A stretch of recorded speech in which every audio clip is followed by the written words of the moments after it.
Selamat pagi bersama saya, Cindy Raja.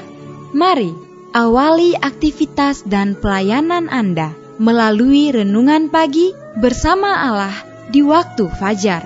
Dengan doa dan bimbingan darinya, kita dapat diyakinkan bahwa pada hari yang mulia itu, ketika Yesus kembali untuk mengklaim miliknya, bahwa kita akan menunggunya di sana dengan tangan terbuka dan disambut ke hadiratnya yang kekal. Ditulis oleh Ellen G. White bersama Pendeta Denny Kanajo. Selamat mendengarkan. Shalom, selamat pagi para pendengar yang diberkati oleh Tuhan dimanapun Anda berada saat ini. Kita akan sama-sama mendengarkan firman Tuhan melalui audio renungan pagi pada tanggal 3 Maret 2022 dengan judul Keselamatan adalah Karunia Allah. Sebelum kita melanjutkan bacaan renungan kita pada pagi hari ini, kembali saya mengajak semua para pendengar yang setia untuk berdoa bersama-sama. Bapa kami yang bersemayam di dalam takhta kerajaan sorga, terima kasih Tuhan Yesus karena rahmat-Mu begitu besar bagi hidup kami. Lebih khusus panjang malam di dalam tidur kami hingga tiba di pagi hari ini kami dibangunkan dengan tubuh sehat dan segar.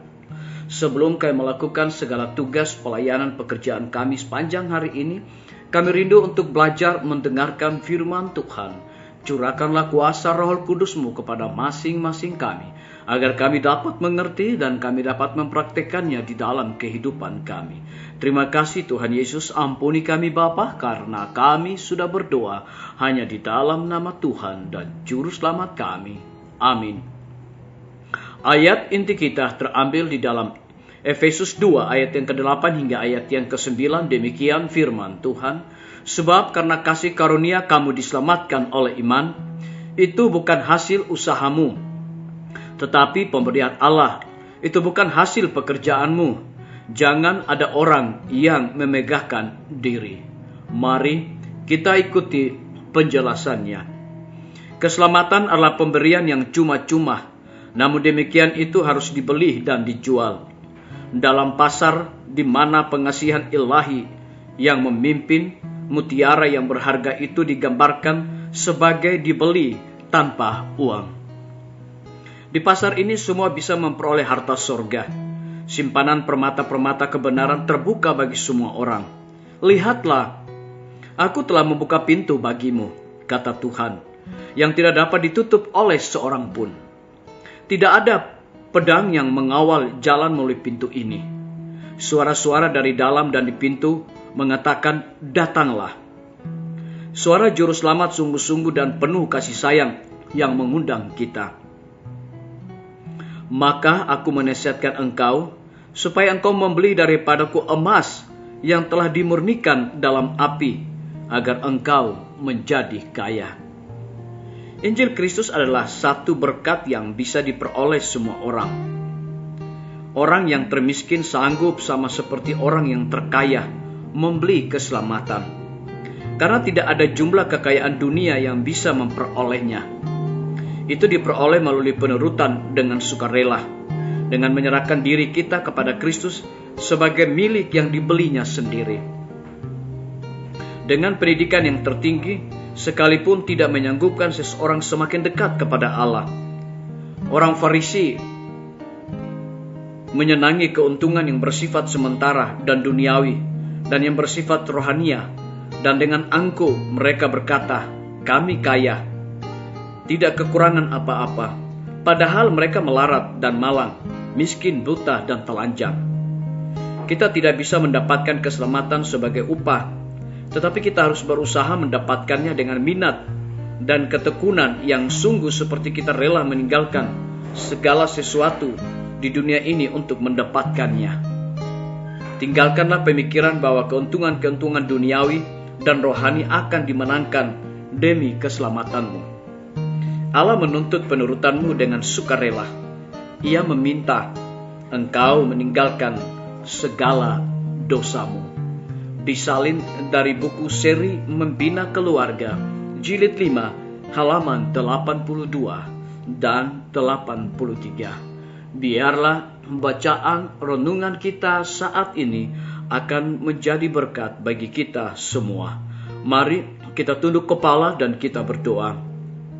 Bapa di sorga, terima kasih Tuhan Yesus oleh karena firman-Mu di pagi hari ini memberikan kekuatan, berkat, dan semangat bagi masing-masing kami untuk dapat melakukan segala tugas, pelayanan, pekerjaan, dan aktivitas kami sepanjang hari ini. Lebih daripada itu memberikan penekanan khusus kepada kami. Keselamatan adalah pemberian yang cuma-cuma. Namun demikian itu harus dibeli dan dijual. Dalam pasar ini, di mana pengasihan ilahi yang memimpin, mutiara yang berharga itu digambarkan sebagai dibeli tanpa uang. Terpujilah nama Tuhan. Pada pagi hari ini hamba berdoa untuk pemerintah kami. Tuhan memberkati Bapak Presiden bersama dengan Wakil Presiden, para menteri dan seluruh stafnya, Bapak Gubernur bersama dengan Wakil, Bapak Wali Kota bersama Wakil, Bapak Bupati bersama Wakil, Camat dan seluruh stafnya, Kepala Desa, Lurah, RT, RW, dimanapun mereka berada saat ini. Kiranya Tuhan lindungi dan pelihara mereka, karena mereka sangat membutuhkan kuasa dan rahmat dan hikmat pengetahuan sorga, agar mereka dapat menjalankan roda pemerintahan di tengah-tengah pandemi dan kesukaran hidup saat sekarang ini. Biarlah semuanya boleh sesuai dengan amanat dan titah daripada Tuhan sendiri. Kami berdoa untuk para tim medis, Tuhan berkati dokter, perawat, bidan, dan semua para pekerja kesehatan yang ada di setiap rumah sakit bahkan puskesmas yang ada di Indonesia. Biarlah dedikasi sorga menjadi milik bagian mereka di dalam pelayanan. Kami juga menyerahkan akan guru-guru, kepala sekolah, dan setiap siswa di setiap lembaga pendidikan. Tuhan curahkan hikmat pengetahuan sorga kepada mereka untuk mendidik anak-anak untuk memiliki karakter dan pengetahuan akan Yesus Kristus.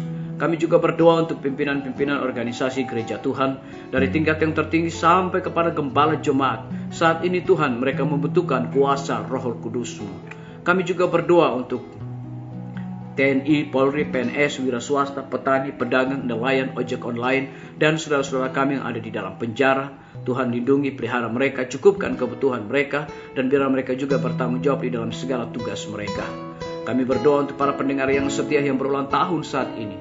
Dengan bertambahnya usia yang Tuhan percayakan di dalam hidup mereka, mereka juga selalu bersyukur dan melayani Tuhan senantiasa. Yang berada di dalam kebimbangan dan ketidakpastian hidup, Tuhan berikan iman yang teguh untuk mereka terus berharap, bersandar hanya kepada Tuhan Yesus. Terima kasih Tuhan, dengarlah doa kami Bapa, dan mau mengampuni segala dosa kami, karena kami sudah berdoa hanya di dalam nama Tuhan dan Juru Selamat kami. Amin. Sampai jumpa. Tuhan Yesus memberkati kita semua.